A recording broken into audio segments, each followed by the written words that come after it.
نجات۔ عقبہ بن عامر رضی اللہ تعالی عنہ ایک صحابی ہیں، ترمذی شریف کی روایت ہے۔ عقبہ بن عامر رضی اللہ تعالی عنہ بارگاہ نبوت میں آئے اور انہوں نے پوچھا من نجات یا رسول اللہ، اے اللہ کے رسول نجات کیا ہے؟ یعنی کہ آخرت کی کامیابی کیا ہے، آخرت میں جہنم سے بچاؤ کا راستہ کیا ہے، اللہ کے غضب اور اللہ کی پکڑ سے بچنے کا راستہ کیا ہے؟ تو اللہ کے رسول صلی اللہ علیہ وسلم نے ارشاد فرمایا، 3 باتیں ارشاد فرمائی ہیں، اور یہ 3 باتیں ہمارے جتنی سرگرمیاں ہیں، ہمارے جتنے اعمال ہیں، ان تمام چیزوں کو یہ 3 چیزیں اپنے اندر سموئی ہوئی ہیں، اور ہماری نجات کا، ہماری کامیابی کا دار و مدار بھی تقریباً ان 3 چیزوں کے ارد گرد گھومتی ہے۔ پہلا اللہ کے رسول صلی اللہ علیہ وسلم نے ارشاد فرمایا امسک علیک لسانک، اور دوسری حدیث میں ہے کہ ایک صحابی نے پوچھا تو اللہ کے رسول اپنے ہاتھ سے اپنی زبان کو یوں پکڑے اور کہا املک علیک لسانک، کہ اپنی زبان کی حفاظت کرو، اپنی زبان کی حفاظت کرو۔ نجات کا جو پہلا راستہ ہے وہ ہے اپنی زبان کی حفاظت، اپنی زبان کی حفاظت۔ اگر آدمی زبان کی حفاظت کرنا سیکھ جائے تو وہ اللہ کے پکڑ سے، دنیا میں بہت سارے فساد سے، دنیا میں بہت سارے گناہوں سے، دنیا میں بہت سارے تباہ کاریوں سے انسان بچ سکتا ہے اگر وہ زبان پر کنٹرول کرنا سیکھ جائے۔ زبان کو بچانا اور زبان پر کنٹرول کرنے کا مطلب یہ ہے کہ آدمی جو کچھ بھی بات بولے وہ سوچ سمجھ کر بولے کہ میں جو بات بول رہا ہوں یہ کہاں تک سچ ہے یا کہاں تک جھوٹ ہے، کہاں تک اس کی صداقت اور سچائی ہے، کہاں تک بہتان اور جھوٹ ہے۔ آج غیبت ہے، چغلی ہے، بہتان ہے، الزام تراشی ہے، تنقید ہے، تبصرہ ہے، طعنہ زنی ہے، کسی کے خلاف عزت اچھالنا ہے، ان تمام چیزوں کا جو جڑ ہے وہ ہے زبان، وہ زبان ہے۔ آدمی زیادہ بولنا یہ کوئی قابلیت کی بات نہیں ہے، کم بولنا، فارسی کا مقولہ ہے نا، شیخ سعدی نے فرمایا کامیابی کیا ہے؟ کامیابی یہ ہے کم بولنا، کم کھانا، کم سونا، کم بولنا، کم کھانا، کم سونا۔ ہم جتنا کم بولیں گے اللہ رب العزت اتنی پکڑ ہماری کم کرے گا، غلطیاں کم ہوں گی۔ جتنا زیادہ ہم بولیں گے غلطی ہونے کا امکان اس میں زیادہ ہے۔ ہو سکتا ہے بسا اوقات ہماری مجلسیں لگتی ہیں تو مجلس کو گرم رکھنے کے لیے اور مجلس میں مزہ پیدا کرنے کے لیے اور مجلس کو طویل کرنے کے لیے، دیر پا کرنے کے لیے ہم لوگ جھوٹ کا سہارا، غیبت کا سہارا، چغلی کا سہارا، دوسروں کے الزام تراشی کا سہارا، دوسروں کے اوپر کیچڑ اچھالنے کا سہارا لیتے ہیں اور اس مجلس کو ہم لوگ طویل کر دیتے ہیں اور مجلس کو پرکیف اور پر لذت بنا دیتے ہیں۔ تو میرے بھائیوں اور دوستوں، اللہ کے رسول صلی اللہ علیہ وسلم نے فرمایا کہ نجات 3 چیزوں میں ہے۔ ان صحابی سے پوچھا، الگ الگ اللہ کے رسول نے نجات کی چیزیں بتلائی ہیں الگ الگ صحابی کو۔ ایک صحابی آئے، انہوں نے پوچھا کہ نجات کیا ہے، انہیں دوسرے کچھ بات بتلایا۔ ایک صحابی آئے، انہوں نے پوچھا کہ نجات کیا ہے، انہیں بولا صدقہ کرو۔ ایک صحابی آئے، فرمایا نجات کیا ہے، انہوں نے کہا کہ اپنی ماں کی خدمت کرو۔ تو الگ الگ صحابی کو الگ الگ نجات کا طریقہ بتلائے ہیں، لیکن جو مجموعہ ہے نجات کا اس حدیث کے اندر محدثین نے فرمایا جمع ہے، 3 چیزیں ہیں۔ املک علیک لسانک، اپنی زبان کی حفاظت کرو، اپنی زبان کی حفاظت۔ اللہ کے رسول صلی اللہ علیہ وسلم نے ارشاد فرمایا کہ آدمی ما یکب الناس علی وجوہہم فی النار الا حصائد السنتہم، ما یکب الناس فی النار علی وجوہہم الا حصائد السنتہم، کہ لوگوں کو جہنم میں گھسیٹ کر لے جانے والی چیزیں میں سے زبان کی کھیتی بھی ہے اور زبان سے نکلے ہوئے کلمات بھی ہیں، زبان سے نکلے ہوئے کلمات بھی ہے۔ بسا اوقات اگر ہم نے کسی کے تعلق سے ایک ایسی بات کہہ دی جو اس کے اندر وہ چیز موجود نہ ہو، کل اللہ رب العزت، اللہ کے رسول نے فرمایا اللہ رب العزت پل صراط پر کھڑا کر کے کہے گا کہ تم نے جو بات کہی تھی اس کا ثبوت تم دو کہ فلاں آدمی اس بات کا جو مصداق تھا، تم نے بات کہی تھی وہ بات سچ تھی، تم اس کا یہاں پہ دلیل دو، اس کا حوالہ دو، یہاں تم بات کو اپنا پیش کرو۔ اپنے بات کو سچا کرو۔ لیکن میرے بھائیوں اور دوستو، حدیث شریف میں آتا ہے بندہ وہاں پر اپنی بات کو جو ہے صداقت اور سچائی پیش نہیں کر پائے گا اور اللہ کے غضب کا شکار ہو جائے گا۔ تو سب سے پہلی چیز جو نجات کا ہے، امسک علیک لسانک، اپنی زبان کی حفاظت۔ من سلم المسلمون من لسانہ ویدہ، ایک حدیث میں آتا ہے کہ مسلمان، حقیقی مسلمان کون ہے، حقیقی اور سچا مسلمان کون ہے، حقیقی اور اللہ کا بالکل پکا بندہ کون ہے، من لسانہ ویدہ، جو دوسرے انسان اس کی زبان سے اور اس کے ہاتھ سے محفوظ ہو۔ اگر ہم نماز پڑھتے ہوں، اگر ہم روزہ رکھ رہے ہیں، ہم قرآن کی تلاوت بھی کرتے ہیں، ہم نمازوں کی پابندی بھی کرتے ہیں، ہم بہت سارے اعمال کرتے ہیں، لیکن اگر ہماری زبان سے ہمارا کوئی دوست محفوظ نہیں ہے، ہماری زبان سے ہمارا کوئی پڑوسی محفوظ نہیں ہے، ہماری زبان سے ہمارا کوئی جاننے والا محفوظ نہیں ہے، تو میرے بھائیوں یاد رکھیے یہ زبان کی تباہ کاریاں کل اللہ کے یہاں ہمیں مجرم ثابت کر دیں گی۔ اس لیے اپنی زبان کی حفاظت کرنا انتہائی ضروری ہے۔ ایک صحابی آئے اور فرمایا کہ اللہ کے رسول نجات کس چیز میں ہے؟ اللہ کے رسول نے فرمایا من صمت نجا، جو خاموش رہا اس نے نجات پالی، جو خاموش رہا اس نے نجات پالی۔ جب آپ خاموش رہیں گے تو آپ کی زبان سے کوئی الفاظ نہیں نکلیں گے، آپ کی زبان سے کوئی باتیں نہیں نکلیں گی، آپ کی زبان سے کلمات نہیں نکلیں گے۔ جب باتیں نہیں نکلیں گے، جملے نہیں نکلیں گے، کلمات نہیں نکلیں گے، تو آخرت میں پکڑ کس بات کی ہوگی؟ اور جب ہم بات بولیں گے، اگر اچھی بات بول رہے ہیں اس کا اجر بھی ملے گا، اگر بری بات بول رہے ہیں اس کا گناہ بھی ملے گا۔ اس لیے میرے بھائیوں اور دوستو، نجات کا جو پہلا راستہ ہے وہ ہے زبان کی حفاظت، اور زبان یہ جڑ ہے۔ اگر جو آدمی بہت زیادہ بولنا کے عادی ہو، بہت زیادہ الٹی سیدھی باتیں بولتا ہو، بہت زیادہ غیبت چغلی کا اس کی عادت لگی ہوئی ہو، تو اس کی وجہ سے اس کا دل بھی عبادتوں سے محروم رہتا ہے، عبادتوں سے دل بھی محروم رہتا ہے۔ اس لیے بہت سارے ہمارے جو مفتیان کرام، بزرگان دین، اولیاء کرام، صحابہ کرام، تابعین، آپ ان کی زندگی اور سیرت اٹھا کر دیکھیں گے تو ان کی سب سے بڑی ایک صفت ملے گی اولیاء کرام کی، کم گو، کم گو، کم بولنے والے۔ لیکن جب بولتے تھے تو ایسی بات بولتے تھے کہ سامنے والا متاثر ہوئے بغیر نہیں رہتا تھا، سامنے متاثر ہوئے بغیر نہیں رہتا تھا۔ بولنا ہے تو سچ بات بولنا، جھوٹ آدمی اسی زبان سے بولتا ہے۔ اور آج کل جو ہے یہ جھوٹ کا جو پولندہ، جھوٹ کی جو جڑ ہے یہ موبائل ہے۔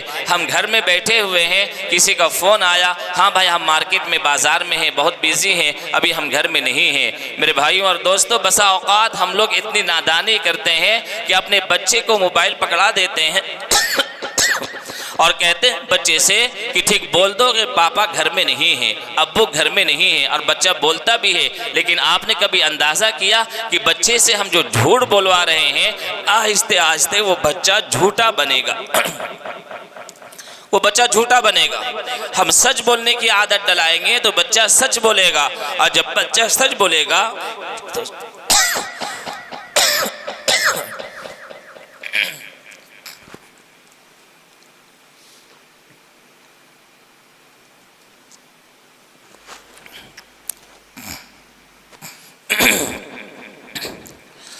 جب بچہ سچ بولے گا تو سچ بولنے کی عادت اس کے ذہن دماغ میں مرتب ہوگی، سچا بنے گا۔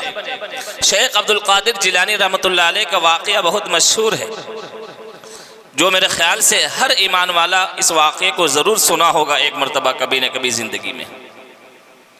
بہت مشہور واقعہ ہے، سچ بولنے کی وجہ سے کتنا بڑا کارنامہ وجود میں آیا، کتنا خیر وجود میں آیا۔ شیخ عبد القادر جیلانی رحمۃ اللہ علیہ، ان کی والدہ ان کو تعلیم حاصل کرنے کے لیے مدرسہ بھیج دی قافلے کے ساتھ میں۔ اور پہلے تو یہ ٹرینیں، بسیں، ہوائی جہاز یہ سب تو ہوا نہیں کرتی تھی، پہلے جو ہے قافلہ چلا کرتا تھا، مطلب یہ ہے کہ اگر یہاں جمشید پور سے کلکتہ جانے کے لیے کوئی آدمی اگر جانا ہو تو وہ پتہ لگاتا تھا کہ کلکتہ جانے والے کون کون لوگ ہیں۔ وہ جب پتہ لگ گیا کہ 10-15 لوگ ہیں تو سب 10-15 لوگ مل کر ایک وقت متعین کرتے تھے کہ فلاں دن ہم لوگ یہاں سے نکلیں گے، اور وہ پیدل نکل جاتے تھے۔ کسی کے پاس اونٹ ہوتا تو اونٹ بھی نکلتا۔ تو شیخ عبدالقادر جیلانی رحمۃ اللہ علیہ وہ مدرسہ تعلیم حاصل کرنے کے لیے نکلے۔ ان کی والدہ جو ہیں وہ کیا کی، ان کے اندر بغل میں جو ہے پیسہ 40 درہم رکھ دی اور اس کو سی دی اور کہا بیٹا ایک بات یاد رکھنا کہ ہمیشہ سچ بولنا، کبھی جھوٹ مت بولنا، ہمیشہ سچ بولنا، کبھی جھوٹ مت بولنا۔ دیکھیے بچے کی تعلیم مل رہی ہے۔ جو بچے آگے چل کر بڑے بنتے ہیں نا، ان کی بچپن کی تربیت اٹھا کر دیکھیں گے تو ماؤں کا بڑا کردار ہے، ماں بہت کردار ہے۔ تو ماں نے وصیت کی کہ بیٹا ہمیشہ سچ بولنا، کبھی جھوٹ مت بولنا۔ وہ بچہ جو قافلے کے ساتھ میں وہ چلا تعلیم حاصل کرنے کے لیے مدرسے کی طرف، دور تھا علاقہ، تو پہلے چور ڈکیت، چوری کا خدشہ، ڈکیتی کا خدشہ بہت ہوا کرتا تھا، ڈاکے پڑتے تھے، جنگل بیابان ہوا کرتا تھا، رات میں یوں ہی تاریکی ہوا کرتی تھی، روشنی نہیں ہوتی تھی، لائٹیں نہیں تھی، تو اکثر و بیشتر قافلوں کو ڈکیت وغیرہ، ڈاکو وغیرہ لوٹ لیا کرتے تھے۔ تو ان کے قافلے کے ساتھ میں بھی یہی ہوا، کچھ ڈاکو ان کے قافلے کو لوٹ لیے۔ اب وہ بچہ عبدالقادر جیلانی رحمۃ اللہ علیہ چھوٹے سے معصوم سے بچے تھے، ڈاکو نے ان کو پکڑا، بولا تمہارے پاس کیا ہے؟ کہا کہ میرے پاس 40 درہم ہیں، 40 درہم۔ بولے کہاں ہیں؟ بولے یہاں پہ ہیں، میری والدہ نے دی ہیں 40 درہم۔ ڈاکو نے کہا کہ تم ہم لوگ تو درہم اور 40 درہم دیکھ نہیں پا رہے ہیں، تم تو بچا سکتے تھے۔ تو بچے نے کہا کہ میری والدہ نے، امی نے کہا تھا رخصت کرتے ہوئے کہ تم جھوٹ کبھی مت بولنا، اس لیے میں جھوٹ نہیں بول سکتا، میری امی نے منع کیا۔ اب ڈاکوؤں کو بڑا حیرت ہوئی، وہ لوگ کیا کیے، اپنے سردار کے پاس لے گئے ان کو کہ دیکھیے سردار ایک چھوٹا بچہ ہے اور بڑی حیرت کی بات ہے کہ جھوٹ بول کر اپنے پیسے بچا سکتا تھا، لیکن اس نے جھوٹ نہیں بولا اور کہتا ہے کہ میری امی نے چلتے وقت میں وصیت کی تھی کہ بیٹا ہمیشہ سچ بولنا، کبھی جھوٹ مت بولنا۔ ڈاکو کے سردار کے پاس ان کو پیش کیا گیا، ڈاکو کے سردار نے پوچھا، انہوں نے یہی جواب دیا۔ اندازہ کیجئے میرے بھائیوں اور دوستو، سچ بولنے کا انجام، اس کا سچ بولنے کا فائدہ، اس کا ثمرہ کیا ہوتا ہے۔ ڈاکوؤں کے جو سردار تھا ان کے سامنے عبدالقادر جیلانی رحمۃ اللہ علیہ کھڑے تھے، بچے تھے، انہوں نے سچ بات کہی۔ ڈاکوؤں کا سردار رونے لگا اور کہنے لگا ایک چھوٹا سا بچہ اپنی ماں کی وصیت پر عمل کر رہا ہے اور ہماری پوری زندگی گزر گئی اللہ کے حکموں کے خلاف چلتے ہوئے، ہم نے کبھی سچ نہیں بات بولی، ہم نے کبھی سچ نہیں کہا، ہم نے زندگی پر جھوٹ بولا، اور یہ چھوٹا سا بچہ جھوٹ بولنے کے لیے تیار نہیں ہے۔ وہ ڈاکوؤں کا سردار کہا تمام قافلے والوں کو یہ واپس کر دیے جائیں، آج سے ہم لوگ کبھی غلط کام نہیں کریں گے۔ اور میرے بھائیوں اور دوستوں، وہیں پر ان لوگوں نے توبہ کیا اور سچی اور ایمانداری والی زندگی گزارنے لگے۔ یہاں تک کہ روایتوں میں آتا ہے کہ وہ جو قافلہ تھا ڈاکوؤں کا، جو سردار تھا اور ڈاکو لوگ تھے، وہ لوگ وہاں اسی جگہ میں پڑاؤ ڈال دیے کہ جو قافلے ادھر سے گزرتے تھے اور جن کا ہم نے ڈکیتی کیا، ڈاکہ ڈالا ہے، جہاں تک ہو سکے ان کو واپس کرنے کی ہم لوگ کوشش کریں گے۔ اور کئی مہینے تک وہاں پڑاؤ ڈالے رہے تاکہ واپس جو قافلے گئے ہیں واپس ہوں، ان کو ہم اپنے چیز واپس کریں۔ تو سچ بولنا ہمیشہ، علیکم بالصدق، اللہ کے رسول نے فرمایا کہ علیکم بالصدق فإن الصدق یہدی الی اللہ فإن الصدق یہدی الی النجات۔ ہمیشہ سچ بولو اور سچ بولنے کی عادت ڈالو، اس لیے کہ سچ بولنا انسان کو کامیابی اور نجات کی طرف پہنچاتا ہے۔ وَإِيَّاكُمْ وَالْكِذْبَ فَإِنَّ الْكِذْبَ يَهْدِي إِلَى الضَّلَالَ، اور یاد رکھو جھوٹ سے بچو، اس لیے کہ جھوٹ بولنا انسان کو گمراہی کی طرف لے جاتا ہے۔ یہاں تک کہ حدیث شریف میں مذاق میں بھی جھوٹ بولنے کو منع کیا گیا ہے، مذاق سے بھی جھوٹ بولنے کو منع کیا گیا ہے۔ میرے بھائیوں اور دوستو، یہ زبان بڑی اہمیت رکھتی ہے۔ زبان حکیم لقمان علیہ السلام جب وہ حکیم تھے شروع دور میں، ان کے پاس ان کے ایک مالک نے، ان کے بادشاہ نے جہاں کام کرتے تھے، مالک نے کہا کہ انسان کے اعضاء میں سے جو سب سے بہترین عضو ہے، جو پارٹس آف دا باڈی ہے، اس میں سب سے بہتر چیز کیا ہے؟ تو انہوں نے کہا کہ زبان ہے۔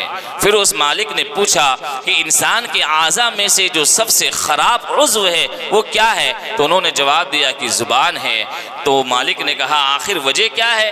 دونوں، زبان بھی اچھی ہے، بہتر ہے، اور زبان ہی سب سے بدتر ہے، آخر وجہ کیا ہے؟ انہوں نے جواب دیا یہ زبان ہے، اگر انسان اس سے محبت کی بات کرے گا، اس سے سچائی کی بات کرے گا، اس سے اچھائی کی بات کرے گا تو لوگوں کا سردار بنے گا، لوگوں کے دلوں میں وہ جو ہے حکومت کرے گا اور لوگوں کے درمیان اس کی عزت ہوگی۔ اور اگر اس زبان سے اس نے نفرت کی بات کی، لوگوں کی بے عزتی کی، لوگوں کے دل کو دکھایا، تو یہی انسان اپنی زبان کی وجہ سے سب سے ذلیل انسان معاشرے میں بن جاتا ہے۔ تو زبان انسان کو اونچا کرنے میں اہم کردار ادا کرتی ہے اور زبان انسان کو سب سے ذلیل کرنے میں اہم کردار ادا کرتی ہے۔ تو میرے بھائیوں اور دوستو، سب سے پہلا جو چیز ہے نجات کے لیے وہ ہے املک علی لسانک، اپنی زبان پر کنٹرول رکھنا۔ دوسرا ہے وَلْيَسَعْكَ بَيْتُكَ، اللہ کے رسول نے جو دوسری بات فرمائی وَلْيَسَعْكَ بَيْتُكَ، زیادہ وقت تم اپنا گھر میں گزارو، زیادہ وقت اپنا گھر میں گزارو۔ وَلْيَسَعْكَ بَيْتُكَ، آج برائیاں کہاں جنم لیتی ہیں؟ مارکیٹ اور بازار میں۔ آج جھوٹ کہاں بولا جاتا ہے؟ آج برے اعمال کہاں کیے جاتے ہیں؟ مارکیٹ اور بازار میں۔ جہاں پہ برے اعمال کیے جائیں گے، جہاں برے لوگ رہیں گے، جہاں برائیاں کی جائیں گی، جہاں جھوٹ بولا جائے گا، غیبت کی جائے گی، لوگوں پر تانا دیا جائے گا، لوگوں کی عزتیں اور پگڑیاں اچھالی جائیں گی، جہاں پر اللہ کے حکموں کی خلاف ورزی کی جائے گی، تو میرے بھائیوں اور دوستوں وہاں گناہ کے اثرات بالکل منڈلاتے رہتے ہیں۔ جیسے جہاں گرد و غبار زیادہ ہوتا ہے، اگر وہاں آپ جائیں گے آپ کے کپڑے میلے ہو جائیں گے، آپ کا جسم میلا ہو جائے گا۔ جہاں برائیاں زیادہ ہوتی ہیں وہاں انسان جائے گا تو اس کا دل میلا ہو جائے گا، دل میلا ہو جائے گا۔ وَلْيَسَعْكَ بَيْتُكَ، فتنوں سے بچنے کا ایک راستہ ہے کہ زیادہ وقت آدمی اپنے گھر میں گزارے، ادھر ادھر گزارے گا، دوسروں کے ساتھ گزارے گا، ہوٹل میں، چائے کی دکانوں میں، ٹھیلوں میں، میلوں میں بے پردگی بھی ہوگی، آنکھوں کی زنا بھی ہوگا، اور جو ہے لوگوں کے ساتھ بیٹھ کر الٹی سیدھی باتیں بھی ہوں گی، جھوٹ بھی بولا جائے گا، کسی کے بارے میں الٹی سیدھی باتیں بھی کی جائیں گی۔ آدمی گھر میں رہے گا تو کم سے کم ان برائیوں سے محفوظ رہے گا، اور گھر میں رہے گا تو فتنوں سے محفوظ رہے گا۔ گھر میں رہے گا تو کم سے کم بیٹھ کر اگر وہ اچھا کام نہ بھی کر رہا ہو تو کم سے کم برا کام تو نہیں کر رہا ہوگا۔ ایک صدقہ یہ ہے، آدمی صدقہ کی ترتیب اللہ کے رسول نے فرمایا صدقہ دینے کا۔ تو ایک صحابی تھے، اس صحابی نے پوچھا اللہ کے رسول اگر انسان کے پاس کچھ بھی نہ ہو تو اللہ کے رسول نے فرمایا کہ لوگوں کے ساتھ بھلائی کرنا، یعنی کہ لوگوں کو سواری پر سوار کر دینا، یہ بھی صدقہ ہے۔ لوگوں کے درمیان صلح کرا دینا یہ بھی صدقہ ہے۔ ان صحابی نے کہا کہ اگر یہ بھی نہ کر سکتا ہو انسان تو پھر وہ کیا کرے؟ اللہ کے رسول نے فرمایا ان تکف الناس عن الشر، تم لوگوں کو اپنی برائی سے بچاؤ، یعنی کہ اپنی برائی سے لوگوں کو تکلیف نہ پہنچاؤ، یہ بھی تمہارے اوپر صدقہ ہے، گویا کہ تم ثواب کا کام کر رہے ہو۔ اور یہ ثواب کا کام کب ہوگا؟ انسان جب زیادہ وقت گھر میں گزارے گا۔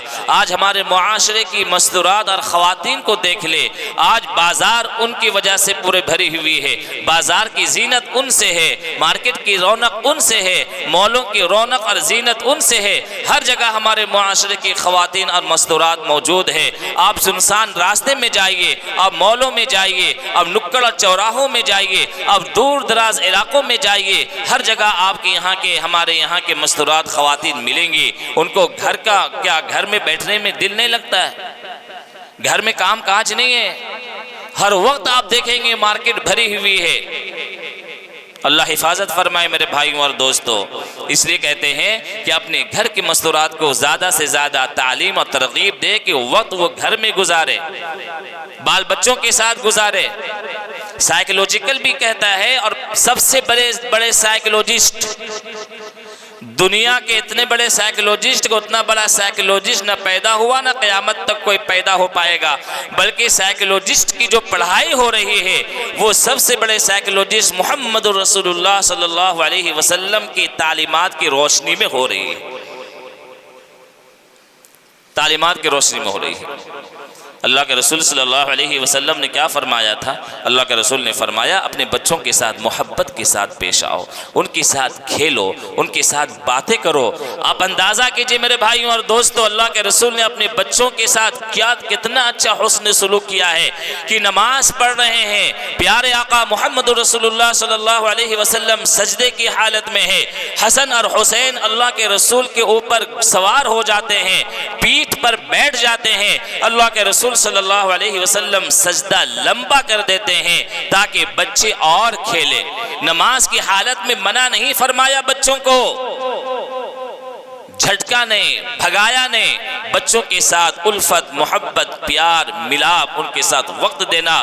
آج کا سائیکولوجیکل تعلیم جو سب سے زیادہ زور دیتی ہے وہ زور یہ دیتی ہے کہ آج ماں باپ کو، پیرنٹ کو چاہیے کہ اپنا آدھا گھنٹہ، 1 گھنٹہ ضرور نکالیں اور بچوں کے ساتھ بیٹھ کر کھیلیں، بات کریں، ان کو وقت دے۔ اور یہ تعلیم 1450 سال پہلے محمد رسول اللہ صلی اللہ علیہ وسلم نے دے دی تھی۔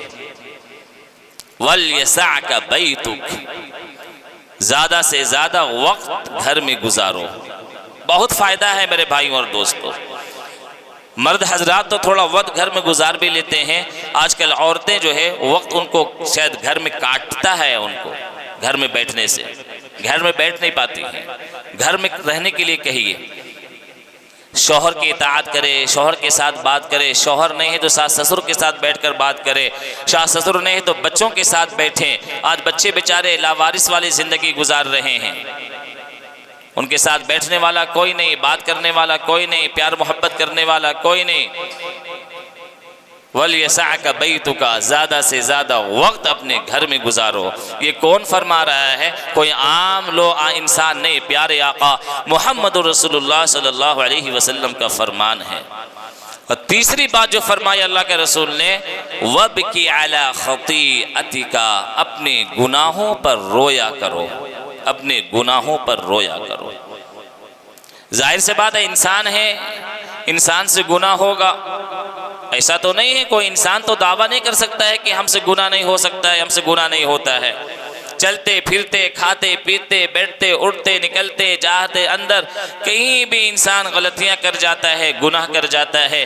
گناہ ہونا یہ انسانیت کے مخالف نہیں ہے، بلکہ گناہ کر کے اس پر اکڑے رہنا اور اس پر ڈٹے رہنا یہ سب سے بڑی بیماری ہے اور سب سے بڑا اس کے لیے تباہی کا راستہ ہے۔ وَبْكِ عَلَى خَطِيئَتِكَ، اللہ کے سامنے گڑ گڑائیں، اللہ کے سامنے روئیں، اپنے خالی وقت نکالیں، کم سے کم انسان 10 منٹ ڈیلی کا وقت نکالیں، اپنے گناہوں کو یاد کرے، ہم نے کس کا دل دکھایا، ہم نے کیا غلط بات کہی، ہم نے کیا غلط کام کیا، ہم سے کیا آج فرض چھوٹا، آج ہم نے کسی کو کیا ڈانٹا، ہم نے کسی کے ساتھ بد اخلاقی کے ساتھ پیش آیا، یا ہم نے کسی کے ساتھ بدسلوکی والا معاملہ کیا۔ میرے بھائیوں اور دوستوں، انسان جب ان چیزوں پر غور کرے گا تو خود بخود اس کے اندر احساس پیدا ہوگا اور اسے پتا چلے گا کہ میرا وقت کتنا معصیت میں گزر رہا ہے اور میرا وقت کتنا اللہ کی فرما برداری میں گزر رہا ہے، یہ پتا چلے گا۔ وَبْكِ عَلَى خَطِيئَتِكَ، اپنے گناہوں پر رو۔ آج ہماری آنکھوں کے آنسو خشک ہو چکے ہیں، زندگیاں گزر رہی ہیں، سال ہا سال ہو گئے، ہماری آنکھوں سے 2 قطرہ آنسو نہیں نکل پا رہا ہے۔ وجہ کیا ہے؟ وجہ یہ ہے کہ آنسو نکلنے کی جو جگہ ہے وہ جگہ بہت ہی سخت ہو چکی ہے، اور وہ ہے دل۔ دل